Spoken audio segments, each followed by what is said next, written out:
Vers la paix? Pourquoi Harry craint pour l'avenir de la couronne?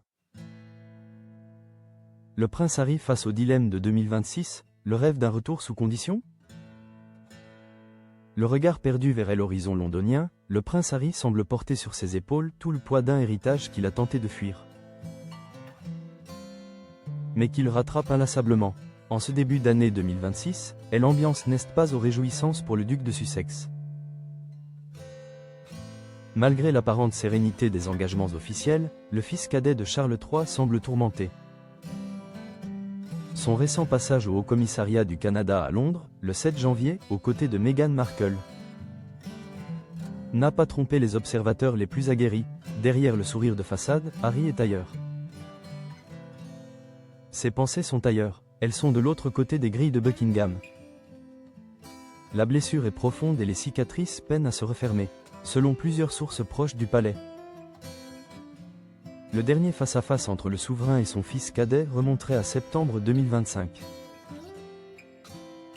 Une rencontre furtive, presque volée, qui n'avait rien de la chaleur de retrouvailles familiales. Des témoins ont décrit cet échange comme « gênant », figé dans une formalité glaciale,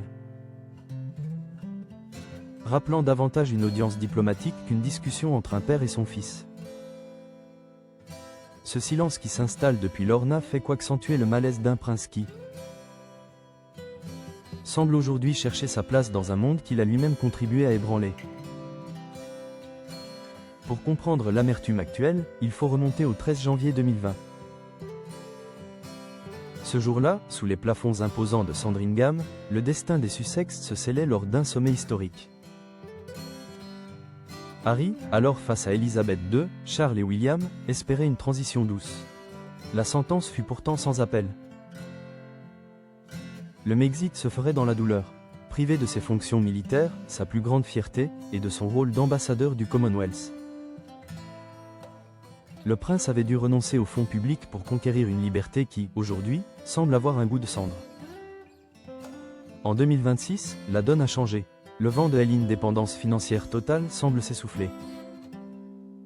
Pris à la gorge par les réalités d'un train de vie californien et d'une image médiatique en constante mutation, Harry aurait, selon des indiscrétions, tenté un coup de poker audacieux auprès de son père.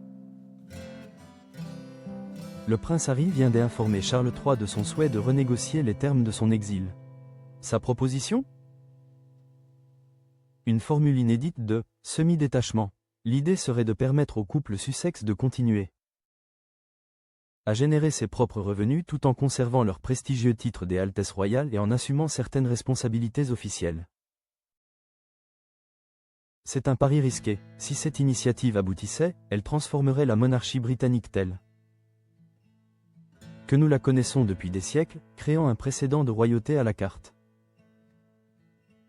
Pour beaucoup, ce projet serait le coup de grâce porté à l'unité de la firme, divisant définitivement les partisans du devoir absolu et ceux d'une modernité hybride.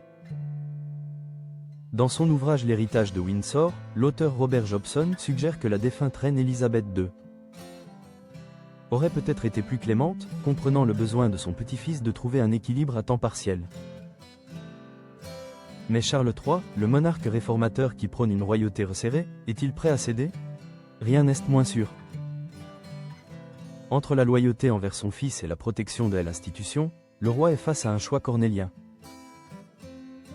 2026 s'annonce donc comme l'année de toutes les incertitudes pour les Sussex. Entre désir de rédemption et soif d'autonomie, Harry navigue en eau trouble. Conscient que le moindre faux pas pourrait sceller son exil pour l'éternité.